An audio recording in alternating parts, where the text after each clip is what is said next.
একবার একটু চিন্তা করে দেখেন বাবা আমার, প্রশাসন যদি আপনাকে গ্রেফতার করে, আপনার দুই হাতে যদি হ্যান্ডকাপ পরায়, হাতকড়া পরায়, স্টিলের তৈরি এসএস এর তৈরি হাতকড়া যদি পরায়, এই হাতকড়াটা কোনো না কোনো এক সময় ছাড়ানোর মতো সুযোগ আছে, ছাড়াইবার সুযোগ আছে।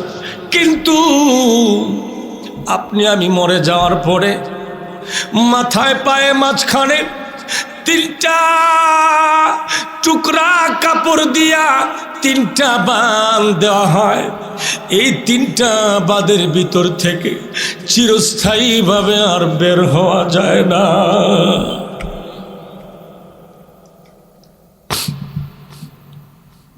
এই বাঁধের ভিতর থেকে বের হওয়া যায় না। আমার আল্লাহ বলে, বান্দারে আমি আল্লাহকে ভয় করো, যেহেতু আমি আল্লাহর ধরা বড় কঠিন ধরা, আমি আল্লাহ ধরলে ছাড়াইবার ক্ষমতা পৃথিবীর কারো নাই। ইজা জালুহা লা ইস্তাখিরুনা সাআতাও ওয়ালা ইস্তাকদিমুন। আমার আল্লাহ কয়, বান্দারে আমি আল্লাহর পক্ষ থেকে যখন নাকি সমন জারি হয়ে যাবে, তোমার বিদায়ের ঘন্টা বেজে যাবে, বিদায়ের ঘন্টা যখন বেজে যাবে, যেই সময়ে বাজবে ওই সময়ই তোমাকে ধরা দিতে হবে। এর চাইতে বিন্দু পরিমাণ আগেও হবে না, পরেও হবে না। إن الحمد لله نحمده ونستعينه ونستغفره ونؤمن به ونتوكل عليه ونعوذ بالله من شرور أنفسنا ومن سيئات أعمالنا من يهد الله فلا مضل له ومن يضلله فلا هادي له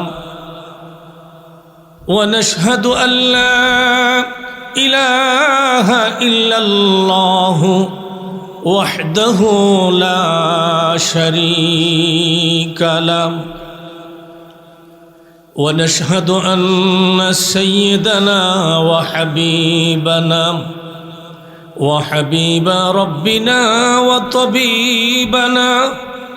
وطبيب أرواحنا وسندنا ومحبوبنا ومعشوقنا ومرشدنا ومولانا محمدا عبده ورسوله الذي أرسله بالحق بشيرا ونذيرا وداعيا إلى الله بإذنه وسراجا منيرا أما بعد فأعوذ بالله من الشيطان الرجيم بسم الله الرحمن الرحيم يا أيها الذين آمنوا اتقوا الله وكونوا مع الصادقين صدق الله مولانا العظيم وقال تعالى في شان حبيبه ومحبوبه ومعشوقه آمرا ومخبرا إن الله وملائكته يصلون على النبي يا أيها الذين آمنوا صلوا عليه وسلموا تسليما। محبতে প্রাঞ্জল ভাষায় গভীর রজনী আমার আল্লাহ রহমতের দরজাগুলি খুলে দিয়ে প্রথম আকাশে হাজির। জোরে বলেন সুবহানাল্লাহ।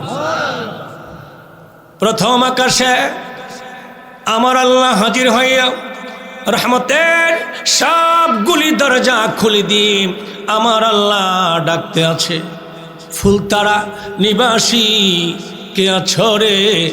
জীবনভর গুনাহ করতে করতে গুনাহের বোঝা ভারী করে ফেলেছো, কে আছো? আমি আল্লাহর কাছে দুটো হাত উঁচু করে দিয়ে মিসকিনের মতো, গরিবের মতো, ফকিরের মতো গুনাহগার নিজেকে স্বীকার করে 2 ফোঁটা চোখের পানি ছেড়ে দিয়ে ক্ষমা চাও, আমি আল্লাহ তোমাকে ক্ষমা করে দেই। রহমতের দরজাগুলি খুলে দিয়া আমার আল্লাহ ডাকেন, কে আছো রে? রিজিকের অভাবী, রিজিকের অভাব, কে আছো? আমি আল্লাহর কাছে চাও, আমি আল্লাহ তোমাকে রিজিক দান করব। রহমতের সময়, এই বরকতপূর্ণ সময়ে, রহমতের সময়ে মায়ের নবীর ভালোবাসা দিলে লইয়া, আমার নবীকে আমরা ভালোবাসি, কথা বলে না ভালোবাসি, মুখে না দিলে দিল থেকে। কারণ মায়ের নবীকে ভালো না বাসলে ঈমান পরিপূর্ণ হয় না, পরিপূর্ণ হয় না। মায়ের নবীকে ভালোবেসে দুনিয়ার জিন্দেগি থেকে বিদায় নিতে না পারলে বিদায় ভালো হয় না। বিদায় কি হয় না? ভালো হয় না।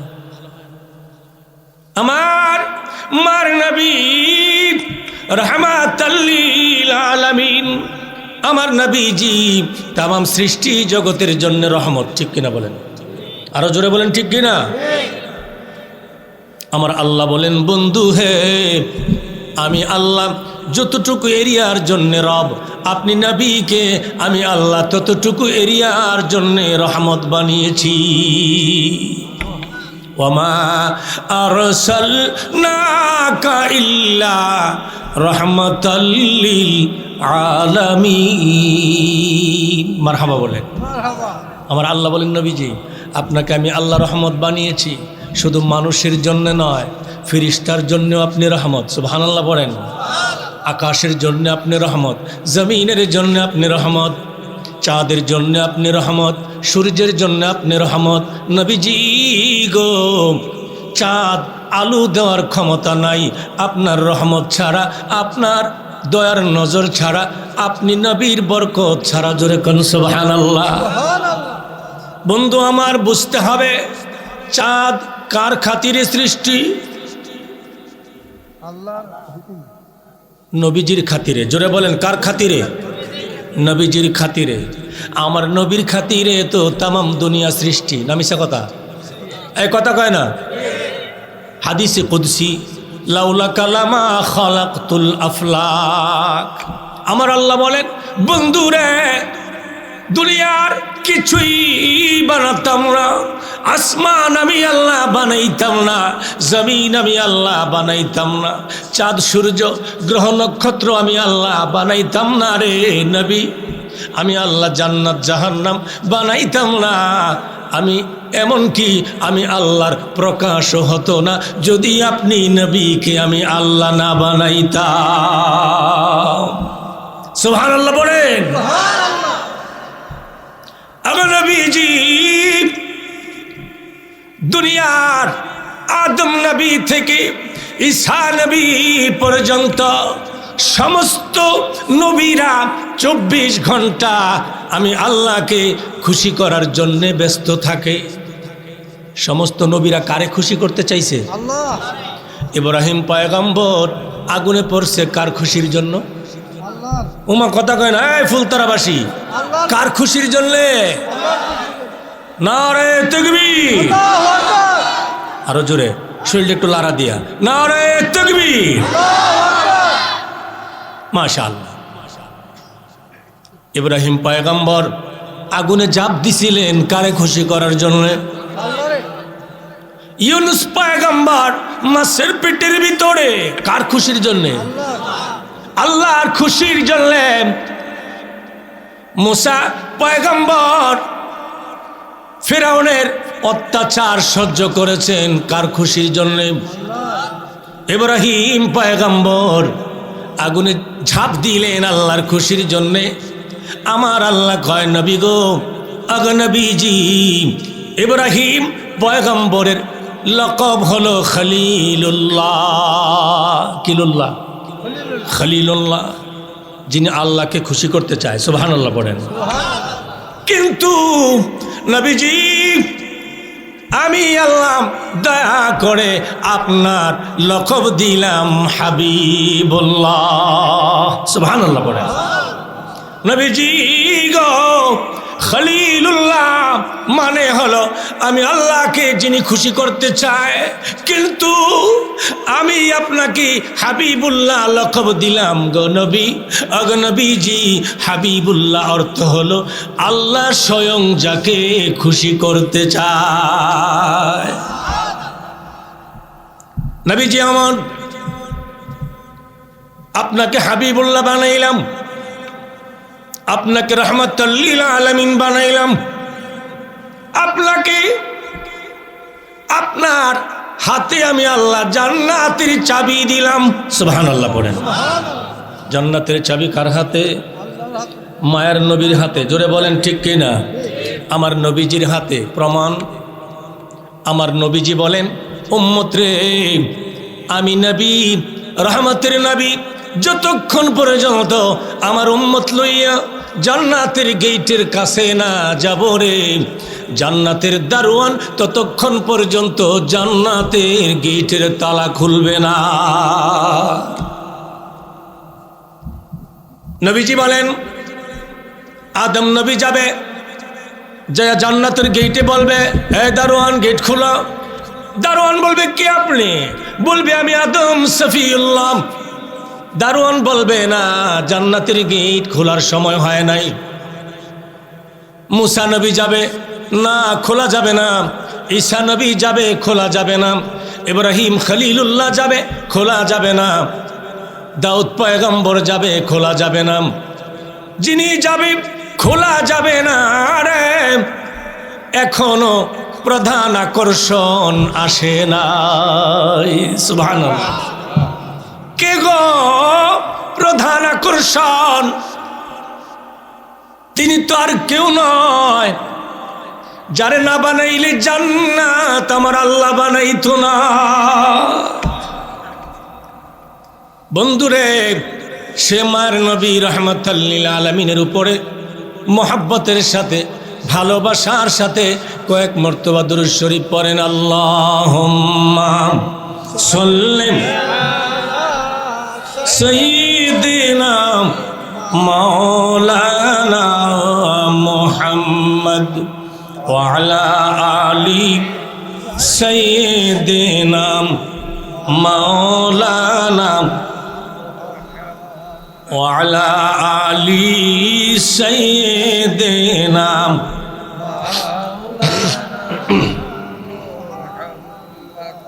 বালাগাল উলা বিকামালিহি কাশাফাদ দুজা বিজামালিহি হাসনাত জামিউ খিসালিহি সাল্লু আলাইহি ওয়া আলিহি। একটু জিকির করেন, লা ইলাহা ইল্লাল্লাহ, জোরে লা ইলাহা ইল্লাল্লাহ, লা ইলাহা লা ইলাহা ইল্লাল্লাহ, লা ইলাহা লা ইলাহা ইল্লাল্লাহ, লা ইলাহা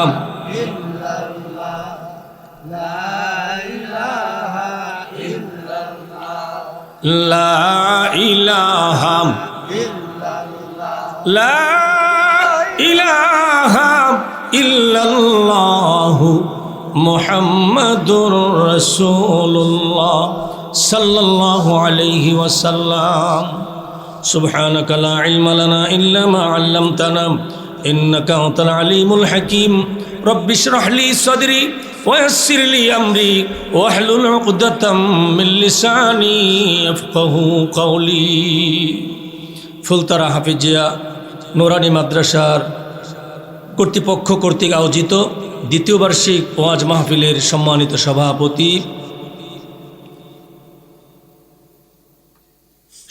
সভাপতি উপস্থিত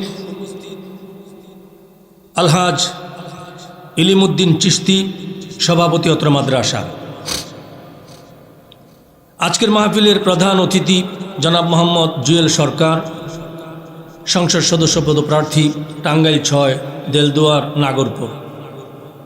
বিশেষ মেহমান জনাব মোহাম্মদ আখিনুর মিয়া, সংসদ সদস্য পদপ্রার্থী, টাঙ্গাইল ৬ দেলদুয়ার নাগরপুর। বরেণ্য অতিথি জনাব ডাক্তার আনিসুর রহমান খান, এমপি পদপ্রার্থী, টাঙ্গাইল ৬ দেলদুয়ার নাগরপুর। উদ্বোধন করছেন জনাব SM ফেরদৌস আহমেদ সাহেব, সাধারণ সম্পাদক, দেলদুয়ার উপজেলা বিএনপি, সভাপতি ইলিমুদ্দিন চিশতি। জিকির পরিচালনা করেছেন আলহাজ কারি ইরফান আহমেদ, সাবেক ইমাম ফুলতারা জামে মসজিদ, কারি আব্দুল মজিদ ইমাম, ফুলতারা পশ্চিমপাড়া নূরে মদিনা জামে মসজিদ।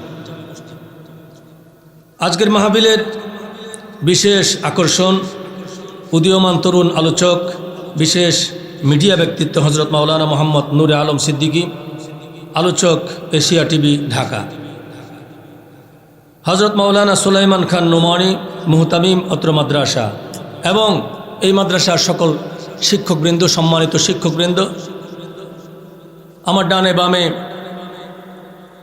ধর্মপ্রাণ মুসলমান ভাইরা, বাবারা, যুবক ভাইরা, পর্দার আড়ালের আমার মা ও বোনেরা, মহান আল্লাহ পাকের দরবারে অগণিত শুকরিয়া, যিনি আমাদেরকে এই গভীর রাত পর্যন্ত যে সময় বিছানায় থাকার কথা, ঘুমের ঘরে থাকার কথা, এই সময়টা ঘুম হারাম করে আরামের বিছানা ছেড়ে দিয়ে আল্লাহর জন্য এই মাটির উপরে ঠান্ডা তিরপালের উপরে বসে থাকার তৌফিক দান করেছেন। সেই মহান আল্লাহ পাকের দরবারে শুকরিয়া আমরা সকলে পড়ি আলহামদুলিল্লাহ। আল্লাহর শুকরিয়া করলে, প্রশংসা করলে আল্লাহ কি হন? খুশি হন। শুধু খুশি হন না, আল্লাহর প্রশংসা করলে, শুকরিয়া করলে আল্লাহ খুশি হন। খুশি হইয়া আল্লাহ পাক বান্দার নিয়ামত বাড়ায় দেন। সুবহানাল্লাহ। কোরআনে কারীম লা ইন শাকারতুম লা আযীদান্নাকুম, আল্লাহ পাক বলেন, যে ব্যক্তি, যেই নারী, যেই পুরুষ আমি আল্লাহর প্রশংসা করবে, আমার নিয়ামতের শুকরিয়া আদায় করবে। আল্লাহর নিয়ামত আমাদের মধ্যে আছে না নাই? এখানে আসেনি? এই প্যান্ডেলের ভিতরে আছে। আচ্ছা, নিয়ামত বলতে আমরা কি বুঝি? নিয়ামত কি? যিনি খাইলে মজা লাগে নাকি? ওমা কথা কয় না। শর্ফি কলা, পাকা পেঁপে, নারিকেল, ডাব, আপেল, কমলা, মালটা, নাশপাতি, আঙ্গুর, এগুলি নাকি নিয়ামত? কি এবার আর বুঝি না আমরা।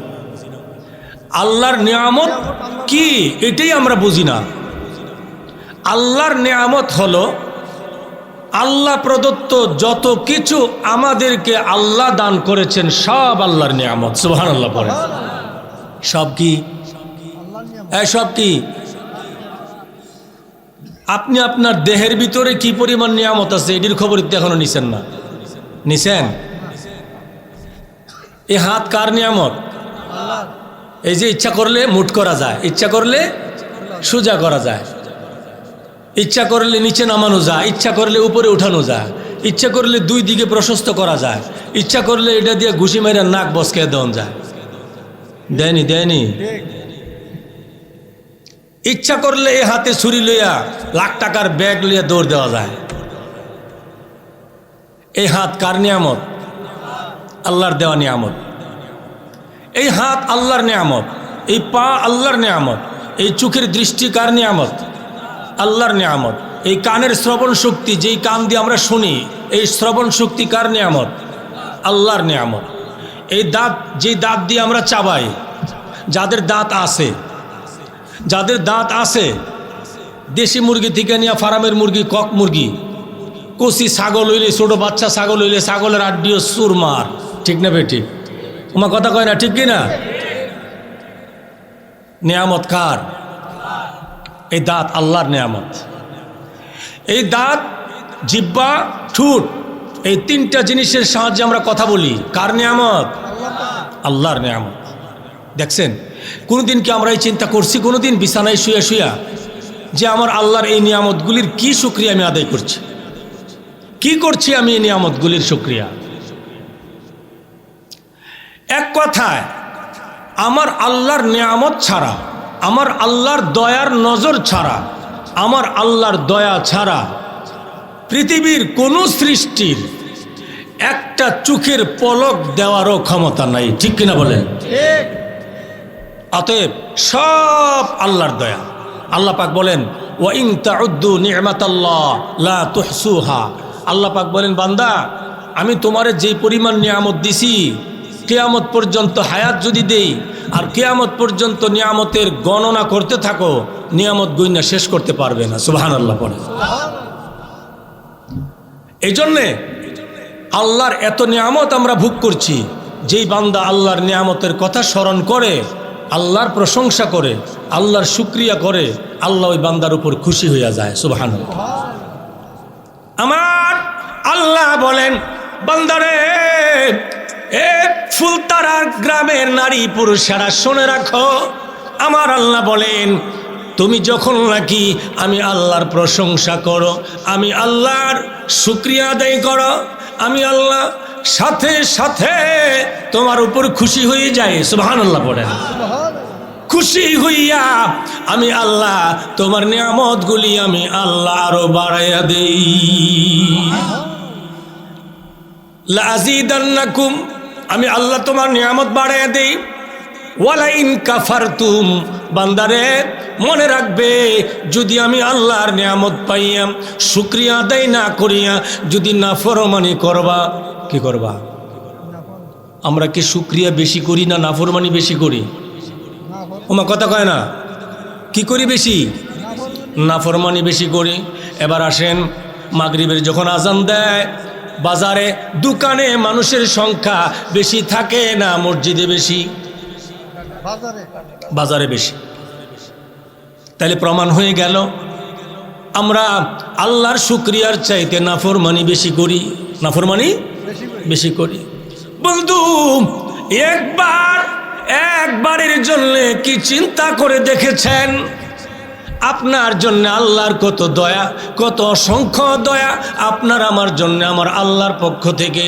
বন্ধুরে, আপনি ইরিদান লাগাইবেন, সামনে একটা সিজন আইতেছে না? কি মাসে? মাঘ মাস, ফাল্গুন মাসে, ঠিক কিনা? এই যে জমিন লাগায়, ধান লাগায়, ইরিদান। ইরিদান 28 লাগায়, 29 লাগায়, 52, 50, 150, 110, 120, ঠিক না বেটি? এগুলি লাগায়। একখানি জমি 30 শতক। আপনাদের এলাকায় কত শতক?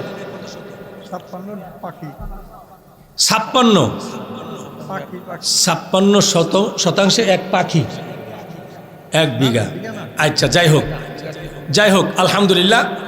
এখন আপনাদের এখানে 56 শতকের জন্য কয় কেজি ধান বীজ করা লাগে? 10 কেজি। মাশাআল্লাহ, 10 কেজি ধান আপনি বীজ তলায় ফালাইলেন। এটা থেকে একটা ধান থেকে কয়টা গাছ হয়েছে? ওমা বুঝে না যেমন লাগে। একটা ধান থেকে একটা গাছ। আপনি ধানগুলি নিয়ে জমিনে লাগাইছেন, একসাথে সর্বনিম্ন একটা, সর্বোচ্চ 3টা 4টা 5টাও দেয়, অনেকে দেয় না? দেয় গাছ। আপনি একটাও যদি দেন, একটা গাছ এতটুকু হইতে 3টা 4টা 5টা হয় কি হয় না? হয়। এরপরে এতটুকু হইতে 8টা 10টাও হয়। শেষ পর্যন্ত এমনও হয় একটা গাছ থেকে 7টা 8টা 10টা ধানের শীষ বের হয়। আপনাদের এলাকায় কি কয়? শীষ, ধানের শীষ বের হয়। ব্রাহ্মণবাড়িয়ায় কয় হিজা। কি কয়? ধানের হিজা। শীষ বের হয় 8টা 10টা। এক একটা শীষের মধ্যে কতটা ধান হয়েছে গণছেন? পর্যন্ত গণনা করছেন? করেন নাই। এই 10 কেজি ধান দিয়া জমিনে চারা রোপণ করার পরে আপনাদের এখানে এই 56% মানে সর্বোচ্চ কত মন হয়? 40 মন, 30 থেকে 40 মন, 30 থেকে 40 মন। আপনাকে ধরেন 30 মন ধান হলো। এই 30 মন ধান কয় কেজি থেকে হয়েছে? 10 কেজি। বলেন কয় কেজি থেকে? কে দিছে? আল্লাহ। এখন আপনি যদি বলেন হুজুর আল্লাহ কেমনে দিল, এনে তো আমার বহুত কাম আছে, ঠিক না? আমি ধান গেরা করছি, বীজতলায় ফালাইছি, উঠাইছি, লুক দিয়ে নিয়ে লাগাইছি, জমিন চাষ করছি, এরপরে নিড়ানি দিছি, আগাছা পরিষ্কার করছি, সেচ দিছি, সার দিছি, ভিটামিন দিছি, কীটনাশক দিছি, হুইটার মারছি, ঠিক কিনা? এত সব কাজ করার পরে হয়েছে। এখন আপনারা যদি এই কথাটা বলেন, আমি যদি আপনাদেরকে প্রশ্ন করি, আপনি সব কিছু করছেন এগ্রিকালচার অফিসারের পরামর্শের মাধ্যমে, আপনি সব কাজ করছেন, জমিনে সব কাজ করছেন, করার পরে এতটুকু উঁচু হয়েছে ধান, হওয়ার পরে আল্লাহ একটা নোটিশ দিছে ধানের উপরে, ওই গাছের উপরে, ওই ক্ষেতের উপরে আল্লাহ একটা নোটিশ দিছে, সাবধান, একটা ধানের শীষ বের হবি না। কে দিল নোটিশ? আল্লাহ। আল্লাহ যদি নোটিশ দেয়, কয়টা শীষ বেরিব? একটাও না, একটাও বের হবে। এখন মনে করেন আপনি যা পরিশ্রম করছেন এই পর্যন্ত, কি দাম আছে? কোনো দাম আছে? তাহলে আমাদেরকে সর্বশেষ যে ঠিকানাটা, এটা কি বিশ্বাস রাখতে হবে? আল্লাহর দয়া। আল্লাহর কি দয়া? আমার আল্লাহর দয়া ছাড়া কিচ্ছু হবে না, হয় না। বান্দার চেষ্টা দ্বারা কিচ্ছু হয় না, বান্দার পরিশ্রম দ্বারা কিচ্ছু হয় না। যা হয় সব কার দয়া হয়? আল্লাহর দয়া হয়। বন্ধুরা আমার, এবার আল্লাহ পাক মনে করেন ধানগুলি বের করলো, শীষ বের হইল, এত বড় বড় বের হওয়ার পরে আল্লাহ যদি নোটিশ করেন, এই ধানের শীষ, একটার ভিতরে চাউল যাবি না, একটার ভিতরেও চাউল যাবি না, হবে চাউল? শীষ থাকবে লম্বা লম্বা, কয়েকদিন পর যাওয়ার পরে দেখা যাবে শীষগুলো শুকাইয়া সাদা হয়ে গেছে, রূপালি কালার। কি কালার? রূপালি রং ধরে গেছে, সাদা হয়ে গেছে। আপনার 56% ভিতরে 30 থেকে 40 মন ধান হওয়ার কথা। এবার আপনার জমিনে যদি ধানগুলির মধ্যে চাউল না যায়, এগুলি আপনি গরুকে খাওয়াইবার জন্য আনতে চাইবেন না, কারণ আনতে গেলে টাকা খরচা হবে, ঠিক কিনা বলেন? এই জন্য সব দয়া কার? আরো জোরে বলেন, আল্লাহর। অতএব আল্লাহর দয়া আমাদেরকে নিয়ে বাঁচতে হবে। যতক্ষণ আমরা বেঁচে থাকবো আল্লাহর দয়াই বাঁচবো। আল্লাহর দয়া ছাড়া একটা চোখের পলক দেওয়ারও ক্ষমতা নাই। সেই আল্লাহ বলেন, ইয়া আইয়ুহাল্লাযীনা আমানুত্তাকুল্লাহ, আল্লাহ বলেন, ও ঈমানদারেরা, আমি আল্লাহকে ভয় করো। সুবহানাল্লাহ কইতেন না? আমরা কারে ভয় করব? মন থেকে না মুখের থেকে? মন থেকে না মুখ থেকে? মন থেকে, দিল থেকে আল্লাহকে ভয় করতে হবে। আচ্ছা কোন আমি শুরুতেই বলছিলাম, আমাদের আমল নামায় ভালোর সংখ্যা বেশি না মন্দের সংখ্যা বেশি? মন্দের সংখ্যা, খারাপের সংখ্যা কি বেশি? গুনাহের সংখ্যা বেশি, পরিমাণ বেশি, নেকির পরিমাণ খুবই কম, নগণ্য। নেক যাই করি এটাও কবুল হওয়ার মতো করতে পারি না, ঠিক কি না? নামাজ মানুষ আছে, ওযু যদিও হয়, নামাজ হয় না। নামাজে দাঁড়ানোটা কিভাবে দাঁড়াইতে হবে, আমার মায়ের নবী কিভাবে দাঁড়াইতে বলছেন, ওইটাও শিখি নাই। মন গড়া দাঁড়ানো, মন গড়া হাত বাঁধা, মন গড়া সূরা কেরাত, মন গড়া সব কিছু। আর যে যত তাড়াতাড়ি সম্ভব নামাজ পড়া, এটা একটা প্রতিযোগিতা, ঠিক কিনা বলেন? 2 মিনিটে 4 রাকাত 6 রাকাত নামাজ পড়ে মুসল্লি বেরিয়ে যায় না, ঠিক কিনা কন? আর এই মুসল্লির বাহিরে সময় দিতে কোনো আপত্তি নাই, কিন্তু মসজিদে আইসা লম্বা সময় দেওয়ার কোনো সুযোগ নাই। আমাদের মুসল্লিদের আছে না নাই? মসজিদে গিয়ে ঢুকেই তাড়াহুড়া শুরু করে, আর কয় ইমাম সাহেব কই, এবারটা ইদানিং বেশি বাইরে গেছে গা, এবারটা খালি ঘুরে ঘুরে দাওয়াত খা, ঘন ঘন বাইর জায়গা, এবারটা কি দেখে না নামাজের টাইম হয়ে গেছে গা, ঠিক নেই? এখান ইমাম সাহেব কিন্তু রুমে, ইমাম সাহেব গরির দিকে দেখে কি দেখে না? ইমাম সাহেব টাইম দেখতেছে, কিন্তু এই বেটা আরে শয়তানে গুতাইতে আছে। কথা কয় না? কেডা গুতায়? শয়তানে গুতাইতে আছে। শয়তানে কইতে আছে দুরু ব্যাক কল কর, তুই এনে আইসত কি করতি? এখানে বয়ে থাকবি কি করতি? এখানে আইসত তাড়াতাড়ি বাইর, তাড়াতাড়ি যেটা করবার লেগে আইসস কোনো মতে কইরা বাইরে যাই গা, বাইরে গেলে গিয়ে শেষ। তুই আইসস ইডই শেষ, আল্লাহ তো দেখছে তোর এটা। বাইরে তাড়াতাড়ি শাস্টলে যা, যায় বয়ে বয়ে গিবত কর। কি কর? হইলে গিবত কর, নাইলে গিবত শুন, চা খায়, আড্ডা দেয়, গালিগালাজ কর মুখ থেকে। হ্যাঁ, ফাহেসা কথা কয়, অশ্লীল কথাবার্তা গালিগালাজ কর, যায় ওখানে যা। এই জন্য মসজিদে আয়া আমাদের সহ্য হয় না, মসজিদে আইসা সহ্য হয় না, মাহফিলে আইসা কথা কয় না। আচ্ছা কন, আপনার বিবেকের উপরে দিয়ে আমি টাঙ্গাইলবাসী, আমার কথা বুঝতেছেন? ভাষা বুঝেন? এখানে এই যে প্যান্ডেলটা করা হয়েছে, প্যান্ডেল এখানে যদি এই মঞ্চে যদি আল্লাহ হেদায়েত করুক, আল্লাহ না করুক, যদি আজকে এই মঞ্চে এখানে এই স্টেজে একজন পুরুষ একজন মহিলা শিল্পী গান পরিবেশন করতেন, কি পরিবেশন? কথা কয় না? কি গান পরিবেশন করতেন, এই প্যান্ডেলে কি জায়গা দেওয়া যাইতো? কথা কয় না? জায়গা দেওয়া যাইতো?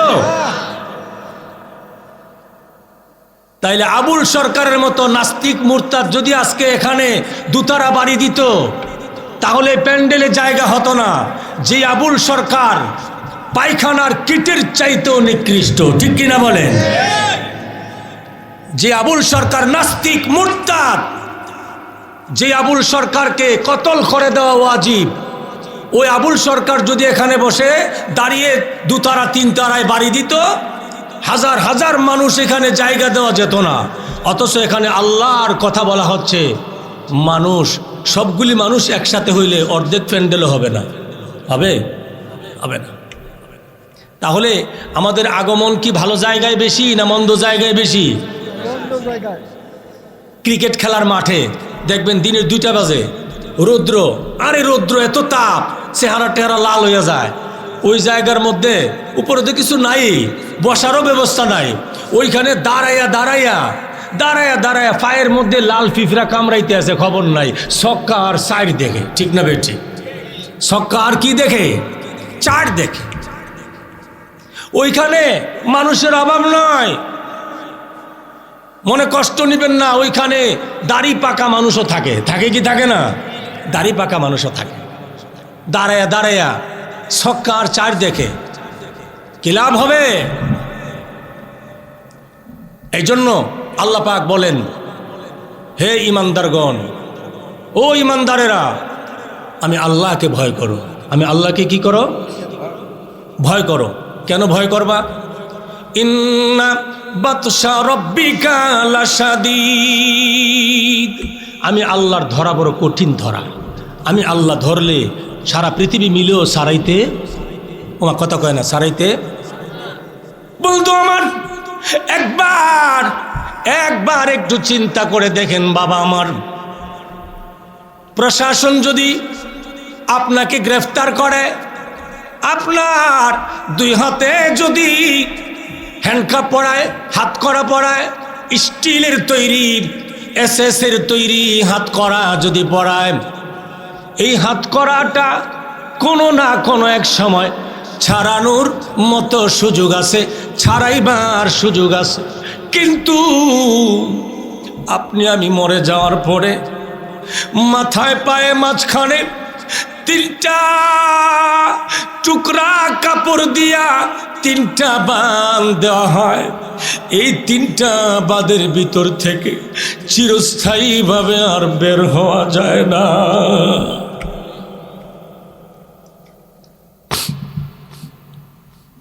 এই বাঁধের ভিতর থেকে বের হওয়া যায় না।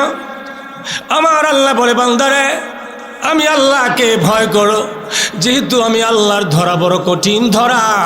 আমি আল্লাহ ধরলে ছাড়াইবার ক্ষমতা পৃথিবীর কারো নাই। ইজা জাজালুহা লা ইস্তাখিরুনা সাআতাও ওয়া লা ইস্তাকদিমুন। আমার আল্লাহ কয় বান্দারে, আমি আল্লাহর পক্ষ থেকে যখন নাকি সমন জারি হয়ে যাবে, তোমার বিদায়ের ঘন্টা বেজে যাবে, বিদায়ের ঘন্টা যখন বেজে যাবে, যেই সময়ে বাজবে ওই সময়ই তোমাকে ধরা দিতে হবে। এর চাইতে বিন্দু পরিমাণ আগেও হবে না, পরেও হবে না। তুমি রাস্তায় আছো, এখানেই হবে। গাড়িতে আছো, এখানেই হবে। মোটর সাইকেলে আছো রে যুবক, ওই জায়গাতেই তোমার মরতে হবে। বাঁচার ক্ষমতা নাই, ডানে বামে যাওয়ার ক্ষমতা নাই, ঠিক কিনা বলেন? আগো বন্ধু আমার, সাদ্দাত ছিল একজন বড় কাফের। নাম শুনছেন? সাদ্দাত একটা বেহেশত বানাইছিল। সাদ্দাত জান্নাত বানাইছে, বেহেশত বানাইছে। বেহেশত যেদিন কাজ শেষ হয়েছে, কাজ শেষ হওয়ার পরে ঘোষণা হয়েছে জাহাপনা জান্নাতের কাজ শেষ হয়ে গেছে, এবার কখন উদ্বোধন করবেন? উদ্বোধনের তারিখ দেন। কিসের তারিখ? উদ্বোধনের তারিখ। পদ্মা সেতু নির্মাণ শেষ হয়ে গেছে, এবার উদ্বোধনের পালা, ঠিক কিনা গান? উদ্বোধনের পালা। বন্ধু আমার, এবার সাদ্দাত কি জানানো হয়ে গেছে জান্নাত কাজ শেষ হয়েছে, উদ্বোধন করবেন কখন? সাদ্দাত জান্নাত উদ্বোধনের জন্য তারিখ নির্ধারিত করলেন। তারিখ নির্ধারিত করে তারিখের দিন সকালবেলায় সাদ্দাত রাজকীয় পোশাক পরিয়া ঘোড়ার উপরে সার হইয়া সাদ্দাত রাজদরবার থেকে রওনা করেছে জান্নাতের উদ্দেশ্যে। কোন জায়গায়? জোরে বলেন, কোন জায়গায়? জান্নাতের উদ্দেশ্যে রওনা করেছে সাদ্দাত। জান্নাতের উদ্দেশ্যে রওনা করার পরে যেই মাত্র সাদ্দাত ঘোড়া লইয়া রাজদরবারের গেইটের সামনে গেছে, এমনি সাদ্দাদের সামনে একজন আওলা কেশ, পাগল বেশ, ময়লা কাপড় যুক্ত একজন ভিখারির ভেষে, ভিক্ষুকের বেশে একজন সাদ্দাদের ঘোড়ার সামনে দাঁড়িয়ে গেছে। সাদ্দাত তো বাদশাহ, ঠিক কিনা? কথা কয় না? সাদ্দাত মনে মুসলমান ছিল। আহারে দিলদুয়ারের ভাইরা, সাদ্দাত কি আছিল এটাও জানে না। সাদ্দাত কি আছিল? কাফের ছিল। বলেন কি ছিল? কাফের ছিল। সাদ্দাত কাফের বাদশাহ। ও যে জান্নাত বানাইছে, বুঝতেছেন না জান্নাত কার সাথে রাগ কইরা বানাইছে? কেমন বেটা দেন, রাগ করছে কার সাথে? আল্লাহর সাথে। নমরুদ দাও তো রাগ করছিল, ঠিক কিনা গান? নমরুদ দাও তো রাগ করছিল, আমার আল্লাহকে মারার জন্য তীর মারছে উপরের দিকে। তীর মারছে, কি মারছে? তীর মারছে। আমার আল্লাহ জিবরাইল রে কয়, জিবরাইল রে, নমরুদের তীরের মাথায় একটু রক্ত লাগাইয়া দাও, যেন নমরুদ একটু শান্তি পায়। নমরুদ একটু কি পায়? শান্তি পায়। তীরের মধ্যে উপরের দিকে তীর মারছে জিবরাইল, তীরের মধ্যে রক্ত লাগাইয়া দিছে। তীর যখন ফেরত আসছে, এবার নমরুদ্দা ডাক দিয়া কয়, ইব্রাহিম কোথায় গো? ইব্রাহিম, ইব্রাহিম, তোমার আল্লাহ শেষ। তোমার আল্লাহ কি? আল্লাহ কি শেষ? তোমার আল্লাহ শেষ। ইব্রাহিম, বিশ্বাস যদি না হয় আয়া দেখো, তীরের মধ্যে রক্ত লাগে গেছে, গাই দিছি, সই হয়ে গেছে গা, কি হয়েছে গা? তোমার আল্লাহ শেষ। নমরুদ খুশিতে বাগ হয়ে গেছে। এবার এত বড় পাওয়ারফুল নমরুদ রে আল্লাহ ধরছে না ছাড়ছে? কেমনে ধরছে? আমার আল্লাহ কি দিয়া মারছে? আমেরিকার স্পেশাল বোমারু বিমান দিয়া বোমা মাইরা, ড্রোন হামলা কইরা না? কি দিয়া? জোরে কন, কি দিয়া? মশা। আবার মশাটা কিন্তু সুস্থ মশা না, শারীরিক প্রতিবন্ধী, ঠিক কিনা কন? শারীরিক প্রতিবন্ধী মশা, শারীরিক প্রতিবন্ধী মশা। মশা দিয়া মশা ডাইছে, ল্যাংরা মশা। ল্যাংরা মশা আইতে একটু দেরি হয়েছে আর কি, বুঝলেন না? কারণ এটা তো একটু উঠতে সমস্যা হয়, ডানা ভাঙ্গা, ঠিক মতো উঠতে পারে না, কোনো মতে কোথায় মতো আইতে আইতে হকগল মশার পরে আইছে। আয়াক আল্লাহ আমি তো আইছিলাম, এখন আমার কি দায়িত্ব? আল্লাহকে আইসত কানে? বলে হ্যাঁ, তোর দায়িত্ব সবচেয়ে বড়টা। তোর দায়িত্ব কি? সবচেয়ে বড়টা। তো দায়িত্ব কি আল্লাহ কন, তাড়াতাড়ি কন, আমি তো আইতে দেরি হয়ে গেছে গা। দেরি হয়েছে অসুবিধা নেই, তোর দায়িত্ব হইলো বড়ডারে মারণ, নমরুদ্দারে। কারে? নমরুদ্রে মারণ। কয় ঠিক আছে আল্লাহ, আপনি আমারে হুকুম করছেন, আমি যাইতে আসি। গেছে, যায়া দেখে নমরুদ ফলাইতে আছে। সুবহানাল্লাহ কন। নমরুদ কি করে? নমরুদ ফলায়। নমরুদ পালাইতে আছে, দেরি নাই, এমনি যাইয়া ওই প্রতিবন্ধী মশা, ল্যাংরা মশা যাইয়া নমরুদের নাকের ভিতর দিয়া ঢুকছে। একটা দৌড় দিয়া সংসদ ভবনের চেয়ারের মধ্যে যেয়ে বয়ে গেছে। কই গেছে? সংসদ কোন জায়গায়? সংসদ ভবনে মাননীয় স্পিকারের চেয়ার দখল। মশা যাইয়া ওই জায়গায় যাইয়া বসে গেছে। আর আমি বৈশা ইমেজ কইরা বৈশা একটু পরে পরে সুই দিয়া একটা গুতা দেয়। সুই দিয়া কি দেয়? গুতা দেয়। মশা কি কামড় দেয় না গুতা দেয়? আপনার এলাকায় কি কয়? মশা কি কামড় দেয় না গুতা দেয়? মশা কামড় দেয় না, সুই দিয়া গুতা দেয়। ঠিক কিনা কর? মশা একটা সুই ঢুকায় দেয়। এই সুইটা ভিতর দিয়া ছিদ্র আছে। ভিতর দিয়ে কি আছে? ছিদ্র আছে। সুইটা ঢুকায় দিয়া ওই স্যালাইনের সুইয়ের মতো আর কি, ইঞ্জেকশনের সুইয়ের মতো সুইটা ঢুকায় দিয়া টান দেয়। টান দিলে ভিতরে কি যায়? রক্ত যায়। এবার নমরুদের পার্লামেন্টে স্পিকারের চেয়ারে বৈশা এবার ল্যাংরা মশা সুই দিয়া গুতা দেয়। আর নমরুদ সাইট মারে, একটা লারা মারে, সিলন মারে। কি মারে? সিলন মারে। এবার জনগণ এক কয়, নেতারা এক কয়, চতুর্দিক দিয়ে নেতারা এক কয়, জনাব জাহাপনা নেতা আপনার কি হয়েছে? কি হয়েছে? আমি কইতাম পারাম, তোরা কইতারতি না। আলহামদুলিল্লাহ কইতেন না? একটা কাফের উপরে আল্লাহ আযাব নাজিল করছে, এতে আমরা খুশি না বেজার? খুশি। বন্ধু আমার, এইবার নমরুদে কয়, নমরুদে একবার হাত দিয়ে এইভাবে থাপ্পড় দিয়া দেখছে, একটু ভাল লাগে। থাপ্পড় দিলে মশাটা একটু থামে, আবার ঠুকুর দেয়, আবার সুই দিয়া গায়ে দেয়, গুতা দেয়। এইভাবে যখন হাত দিয়া থাপড়ায়, নমরুদে কয় একটা লোক নিয়োগ করা দরকার। একজন লোক নিয়োগ দিছে, কর্মচারী, বেতন দিয়া। কি দিয়া? বেতন দিয়া, যে তুই আমার মাথার মধ্যে শুধু থাপড়াইবি, সরাইবি। থাপড়ায় আপনাদের এলাকায় কি কয়? থাপড়া দেওয়া, চর দেওয়া। এই টাকার বেতনদারি লোক বেতন নেয়, মানে নেতারে থাপড়াইয়া চড়াইয়া। এবার থাপড়াই দিয়ে শেষ পর্যন্ত থাপড়ানি কাজ হয় না, থাপড়ানির ভিতরে দিয়েও কামড়, মানে সুই দিয়া গায়ে দেয়। এরপরে নমরুদে কয় কি করবি? কোনো কিছু দিয়া বাড়ি দেয়, কোনো কিছু দিয়া বাড়ি দেয়। তো বাড়ি দিতে গেলে নরম কিছু লাগবে। নরম কি আছে?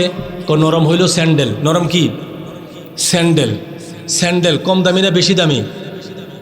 এক কথা কয় না, কম দামি না বেশি দামি? বেশি দামি স্যান্ডেল জুতা কি নরম হয় না শক্ত হয়? বেশি দামি জুতার সোল কি হয়? শক্ত হয়। কম দামি স্যান্ডেল লইয়া স্যান্ডেল দিয়া বাড়ি দেয়। নমরুদের আরাম পায়। নমরুদে কয় এবার ভালো, এবার ঠিক আছে, এবার বাইরেতে থাক, জন্মের বাড়ি নে বাইরা। এবার যে বাইরেতে আছে হে দেখতেছে যে বাইরেইলেই একটু ভালো থাকে, আবার স্টপ হইলি আবার শুরু হয়। এবার হে চিন্তা করে দেখছে যে এই চাকরি পাইছি, এই চাকরি তো মইরা জামু, অথচ আমার চাকরি রিটায়ার্ড হবে না। ঠিক কিনা? এই চাকরি তো চলতেই থাকবো। তাহলে কি করণ? এই চাকরি থেকে বাঁচতে হইলে এমন ফিডা দেওয়া দরকার মাথায়, যেন এক ফিডায় মইরা যায় একবারই। এবার কই স্যান্ডেল দিয়ে বাড়িলে মরবে না, কী দিয়ে বাড়ি দিতে হবে? কই শক্ত কিছু দিয়ে বাড়ি দিতে হবে। এবার শক্ত একটা কাঠ বা শক্ত কিছু হাতে নিয়ে বাড়ি দিছে। এক বাড়িয়ে আল্লাহরে মারুন্না ফিলার, আল্লাহরে মারুন্না ফিলার, আল্লাহরে মারুন্না পিলার, ওই প্লেয়ারের মাথা 2 খণ্ড হয়ে গেছে। আর ওই প্রতিবন্ধী মশা মনের সুখে গান গাইতে গাইতে চলে গেছে। সুবহানাল্লাহ বলেন। এবার প্লেয়ার সাহেব, অধিনায়ক শেষ, উনি কি শেষ, চিরবিদায় নিছে। ধরছে কে বলেন? কথা কয় না, কে ধরছে? আল্লাহ। আল্লাহ বলেন, ইয়া আইয়ুহাল্লাযীনা আমানুত্তাকুল্লাহ, ও ঈমানদারেরা আমি আল্লাহকে ভয় করো। কেন ভয় করবা? কেন ভয় করবা? আমি আল্লাহ এমন ভাবে ধরি, যারে ধরি তারে ছেড়ে দেই না, যারে ধরি তারে ছেড়ে দেই না। আমি আবুল সরকারও ছেড়ে দেব না। আল্লাহ বলেন আমি তারেও ছেড়ে দেব না, কারণ আমার বিরুদ্ধে যারা যায় আমি কাউকে ছাড় দেই না, কাউকে ছাড় দেই না, তাদেরকে বিদায় করি, ছাড়ি আমি আল্লাহ। আল্লাহ হেফাজত করেন, সকলে পড়ি আমিন, আরো জোরে পড়ি আমিন। বন্ধু আমার, বলতেছিলাম আমরা ভয় করব কাকে? আল্লাহকে। এবার সাদ্দাত তার সামনে ভিক্ষুকের বেশে দাঁড়াইছে। হ্যাঁ তো পাওয়ার বেশি, মনে আসেনি কথাটা? মনে আসেনি? সাদ্দাত না কি উদ্বোধন করব? জান্নাত, জান্নাত। সামনে ভিক্ষুক দাঁড়ায় গেছে, বাদশার সামনে ভিক্ষুক দাঁড়াইছে। বাদশার মেজাজ গরম, বাদশাহ ভিক্ষুকরে ধমকি মারছে, এ ভিক্ষুক তোর কত বড় সাহস রে, আমার ঘোড়ার সামনে গতিরোধ করে দাঁড়িয়ে গেলি, তোর কত বড় সাহস, সর। ধমক দিছে, ভিক্ষুক সইরা গেছে গা। ভিক্ষুক কি হয়েছে? সইরা গেছে গা ভিক্ষুক। এরপরে মনের সুখে ঘোড়া চালাইছে জান্নাত দেখার জন্য, উদ্বোধন করার জন্য। যাইতে আছে যাইতে আছে, রাস্তার মাঝখানে যাওয়ার পরে আবার ভিক্ষুক সামনে হাজির, আবার ধমকি দিয়া দূরে সরাইয়া দিয়েছে। এরপরে আবার যাইতে আছে সাদ্দাত জান্নাতের গেইটে, তার তৈরি জান্নাতের গেইটের কিনারায় যখন নাকি সাদ্দাত হাজির, তখনই ওই ভিক্ষুক আবার সাদ্দাতের ঘোড়ার সামনে দাঁড়িয়ে গেছে। এবার সাদ্দাতের একটু টনক নড়ছে, সাদ্দাতের ভিতরে একটা চিন্তা আইছে, কি ব্যাপার, কি ব্যাপার, আমি ঘোড়া দৌড়ে আইছি, এই মানুষটা তো খালি পায়ে হাইটে আইছে, এই ভিক্ষুক তো সাধারণ ভিক্ষুক না, হে আমার আগে আগে থাকে কেমনে? সুবহানাল্লাহ কইতেন না? এ আমার আগে আগে কেমনে থাকে খালি পায়ে হাইটা? আমি ঘোড়া দিয়া দৌড়াই, অথচ সে আমার আগে থাকে। এইবার সাদ্দাতের মন একটু নরম হয়ে গেছে, মনের ভিতরে একটা ভয় ঢুকে গেছে। এবার সাদ্দাত ডাক দিয়া বলে, কে গো তুমি? ও ভিক্ষুক, কে তুমি? কি তোমার পরিচয়? কোথায় তোমার বাড়ি? কোথায় তোমার ঘর? কি তুমি চাও? এবার ওই ভিক্ষুক ডাক দিয়া বলে, সাদ্দাত আমি দুনিয়ার কোনো মানুষ নয় রে, দুনিয়ার কোনো ভিক্ষুক নয় সাদ্দাত রে, আমি হইলাম মালাকুল মউত আজরাইল। সাদ্দাত চোখের পানি ছেড়ে দিয়েছে, কারণ এখন তো সাদ্দাত অসহায়, ঠিক কিনা বলেন? সাদ্দাত চোখের পানি ছেড়ে দিয়েছে, চোখের পানি ছেড়ে দিয়া সাদ্দাত রে ডাক দিয়া বলে, সাদ্দাত মালাকুল মউত রে ডাক দিয়া কয়, মালাকুল মউত রে, আমি যদিও কাফের রে মালাকুল মউত, এটা আমি বিশ্বাস করি, মরণের ঘন্টা যখন বেজে যায় সারা দুনিয়া মিলেও তারে বাঁচাইতে পারে না। আজরাইল রে, আমি জানি তুমি হাজির হয়ে গেছো, আমি বাঁচতে পারবো না, তবে তোমার কাছে একটা আবদার, এই জান্নাতটা দেখার জন্য আমি আসছি রে আজরাইল, মালাকুল মউত রে, এই জান্নাতটা দেখার জন্য আমি আসছি, আমার একটু সুযোগ দিবানি জান্নাতের ভিতরে ঢুকতে। মালাকুল মউত ডেকে বলে, সাদ্দাত, ও সাদ্দাত, এই জান্নাতের ভিতরে ঢুকে দেখা তো দূরের কথা, এই জান্নাতের গেটে যাওয়া তো দূরের কথা। সাদ্দাদ রে, ঘোড়ার উপরে তোমার হাত পাগুলি যেমনি আছে এমনি থাকবে, বিন্দু পরিমাণ নড়াচড়া করার ক্ষমতা নাই। বন্ধু আমার, মালাকুল মউত সবার জন্য আসবে কি আসবে না? জোরে বলেন, আসবে কি না? বন্ধু রে, আপনি 5 তলার মালিক হন, 10 তলার মালিক হন, আপনি যদি 10 তলার উপরেও থাকেন, মালাকুল মউত এসে হাজির হয়ে গেছে। আপনার মাথার কিনারায় আপনার সন্তান বসে আছে, আপনার বাবা মা বসে আছে, আপনার স্বামী বসে আছে গো মা, আপনার বন্ধু বান্ধবী বসে আছে। কিন্তু কোন সময় আপনার প্রাণ পাখিটা আজরাইল বের করে নিয়ে গেছে কেউ জানে না। আমার নবীজি বলেন মালাকুল মউত পায়ের বৃদ্ধাঙ্গুলির গোড়া থেকে মারা শুরু করে, পায়ের বৃদ্ধাঙ্গুলির গোড়া থেকে মালাকুল মউত এসে আঘাত করতে থাকে। আর রূহটা, বান্দাবান্দির রূহটা 360টা জোড়া আছে দেহের ভিতরে, 360টা জোড়ার দিকে দৌড়াইয়া দৌড়াইয়া পালাইতে থাকে। কিন্তু মালাকুল মউতের হাত থেকে বাঁচার ক্ষমতা নাই। প্রাণ পাখিটা বের করে নিয়ে গেছে, মাটির পিঞ্জিরাটা মাটিতে পড়ে আছে। আর 5 তলা 10 তলার উপরে জায়গা নাই, ফুলের বিছানাতে আর জায়গা নাই। নিচে নামাইয়া উত্তর দিকে মাথা সোজা করে দিয়া মাথা থেকে পা পর্যন্ত চাদর দিয়ে ঢেকে দেওয়া হয়েছে। বন্ধু বান্ধব আত্মীয় স্বজন এসে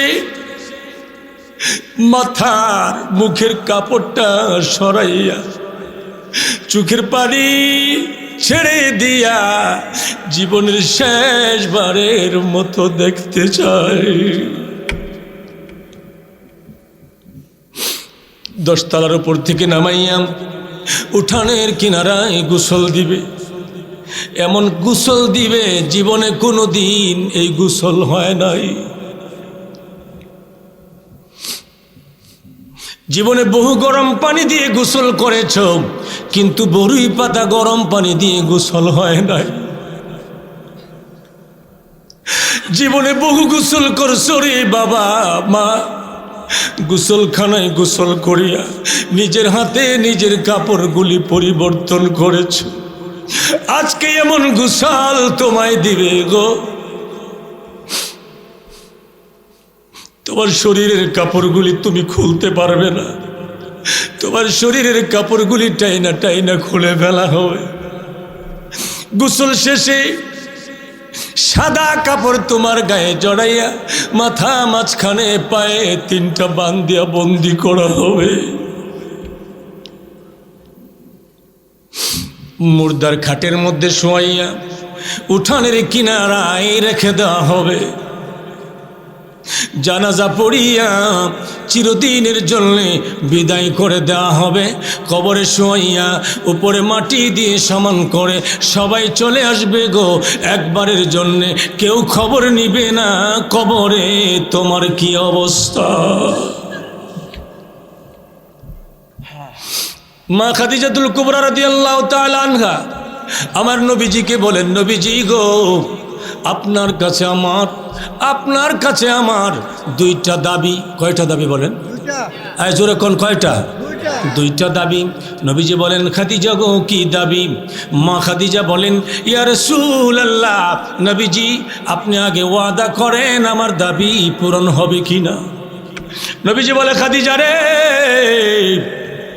তুমি আমার জন্য জীবনে যা করেছো, তুমি আমার জন্য জীবনে যা করেছো, তোমার দাবি পূরণ হবে না, কার দাবি পূরণ হবে? আল্লাহু আকবার বলেন। মা খাদিজা আমার নবীর জন্য এত কিছু করেছেন। আমার নবীজি যখন নাকি গাড়ে হেরা পর্বতের গুহায় আমার নবীজি ওই জায়গাতে মা খাদিজা রাদিয়াল্লাহু তাআলা আনহা হামাগুড়ি দিয়ে দিয়ে ওই পাহাড়ের উপরে উঠতেন, আমার নবীজির জন্য খাবার সরবরাহ করতেন। সুবহানাল্লাহ পড়েন। মা খাদিজা রাদিয়াল্লাহু তাআলা আনহা এমনভাবে আমার নবীর ভালোবাসা লাভ করেছিলেন, এমনভাবে আমার নবীজির জন্যে জীবনটা উৎসর্গ করে দিয়েছিলেন। মা খাদিজা ছিলেন আরবের সবচেয়ে বড় ধনী মহিলা। আমার নবীকে আরবের কাফেরেরা আমার নবীকে গরিব বলতেন, অসহায় বলতেন, এতিম বলতেন। আমার নবীজিকে ভৎসনা করতেন, ঠাট্টা মস্করা করতেন, ছোট করে দেখতেন। এই জন্যে মা খাদিজা আমার নবীজির কাছে যাইয়া আমার নবীজিকে বললেন, নবীজি গো, আমি খাদিজার স্থাবর অস্থাবর যত সম্পত্তি আছে, যত ধন সম্পদ আছে, সব ধন সম্পদ আপনি নবীর কদম মুবারকে দিয়ে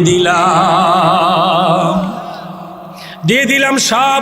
এবার মা খাদিজা সারা আরববাসীকে, সারা দুনিয়ার মানুষকে চ্যালেঞ্জ করে ঘোষণা করলেন, দুনিয়াবাসী রে, ও দুনিয়াবাসী, এবার তোমরা বলো আমার নবীর চাইতে ধনী আর কে আছে? আমার নবীজি কি সম্পদে ধনী না পৃথিবীর মধ্যে শ্রেষ্ঠ ধনী? আমার কথা কয় না? আল্লাহর পরে সবচেয়ে দামি, আল্লাহর পরে সবচেয়ে দামি কে? কথা কয় না? সবচেয়ে দামি কে? আল্লাহর পরে সবচেয়ে দামি নবীজি। আল্লাহর পরে সবচাইতে মূল্যবান সম্পদ নবী।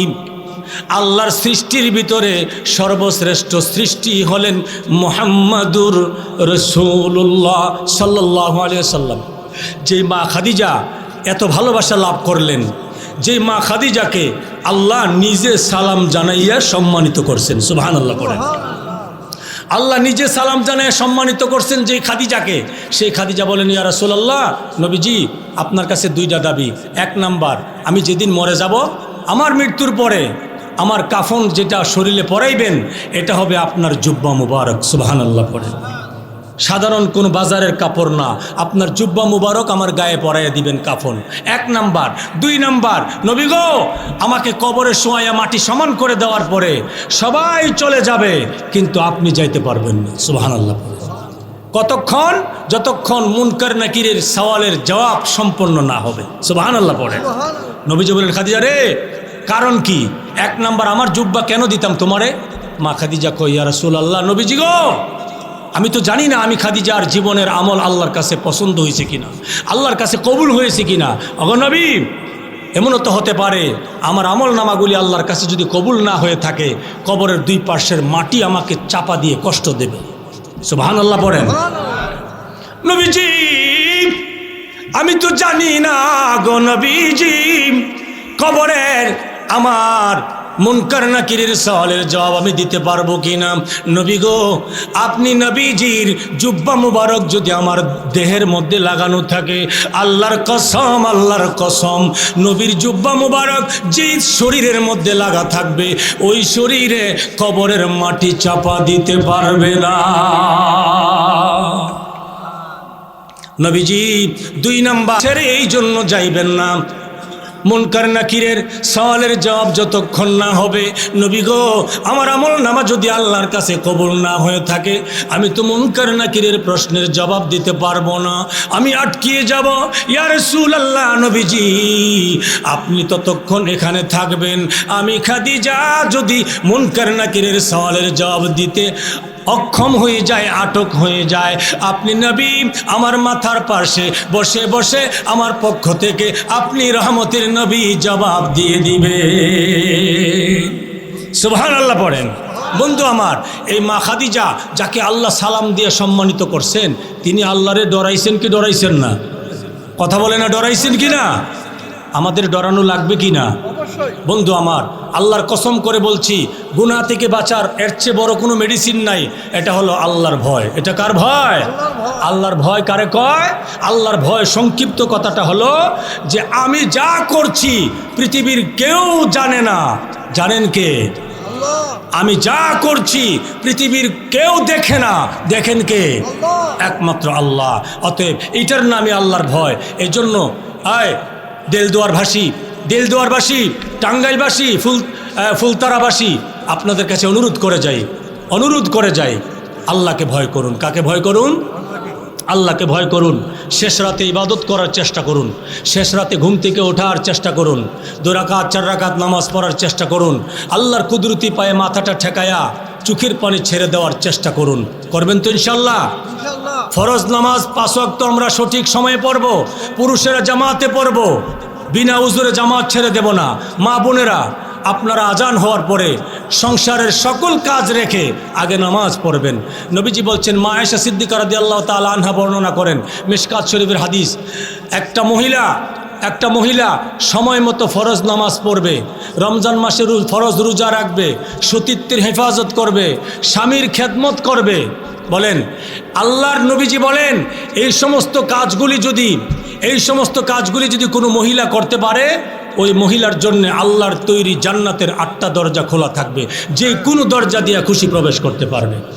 বন্ধুরা আমার, আপনাদেরকে কষ্ট দিছি, এই সময়টা কষ্ট দেওয়াটা ঠিক হয় নাই। তারপরে একটু সময় কথা বলছি এই জন্যে, যেহেতু অনেক দূর থেকে আপনাদের কাছে আসছি, আপনারা অনেক আশা করে আনছেন।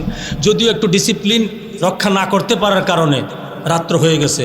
আমি 10টা সর্বোচ্চ, এরপরে আমি স্টেজে যাই না, গেলে নিজেরও কষ্ট হয়, যারা থাকে তাদেরও কষ্ট হয়। এজন্য সামনের দিকে ইনশাআল্লাহ আপনারা মাহফিল করলে, আপনারা প্রধান যাকে দাওয়াত করবেন তাকে 9:30 থেকে সর্বোচ্চ 10টা এর ভিতরেই দিয়ে দেওয়ার চেষ্টা করবেন। আল্লাহ রাব্বুল আলামিন আজকের মাহফিলটা কবুল করেন, সকলেই পড়ি আমিন।